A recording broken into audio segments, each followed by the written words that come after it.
Whenever someone talks about memory lane, I picture Highway 17.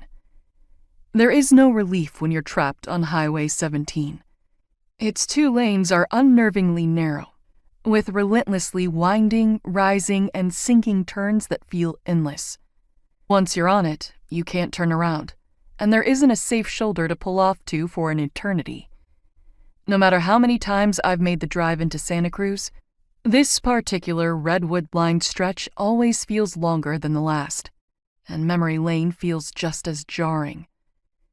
Nausea grips me hard and fast at the thought. I swerve into the only restaurant parking lot for miles, throw my car into park, shove open my door, and promptly vomit. A humorless laugh escapes me when I'm through. Some things never change, even when everything has. I've been sick in this exact parking lot many times before, though the restaurant it belongs to has changed 3 times over in the 20 or so years that I've been making this trip. I gulp down the fresh air and take small sips of water while I try to recover. The worst leg of the road has been conquered, but there's still a ways to go, and it's just as unforgiving. So I eventually cave and call Elise, my best, only friend, and weakly ask for a ride. Throwing up while driving isn't a risk I'm in a position to take, especially when I'd like to sell this car as soon as possible, for as much as possible.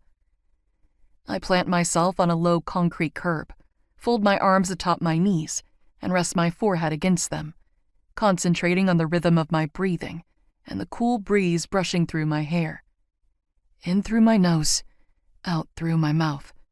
And though I'd been doing my best to keep them at bay, I'm just as powerless against the surge of memories now. It's been 1 year and 4 months since the last time I was forced to pull over here, which means it's been 1 year and 4 months since I last visited my grandmother's home, collected her ashes, and proceeded to fall apart. Her death was the first domino that sent me toppling over a string of things in my life since.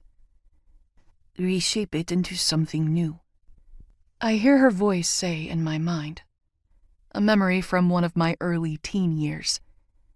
I picture her pottery wheel and a sloppy pile of clay that I'd been trying to mold into something vase-adjacent. Feel the same frustrated anger I'd felt the moment I tried to finish it and fucked it up instead. Grandma had heard my huff and peered over my shoulder with a quiet laugh. Quit trying to force it into looking exactly like what you picture. Let it be imperfect, ma fille. Shape it into something new. Just because it is not what you thought it was, doesn't mean it's not made of the right stuff. As far as it applies to my life choices since she died, I fear I may have taken the metaphor a bit too far. I think I was supposed to remain the one crafting things, and instead I feel more like the mound of clay, dried out and useless and misshapen.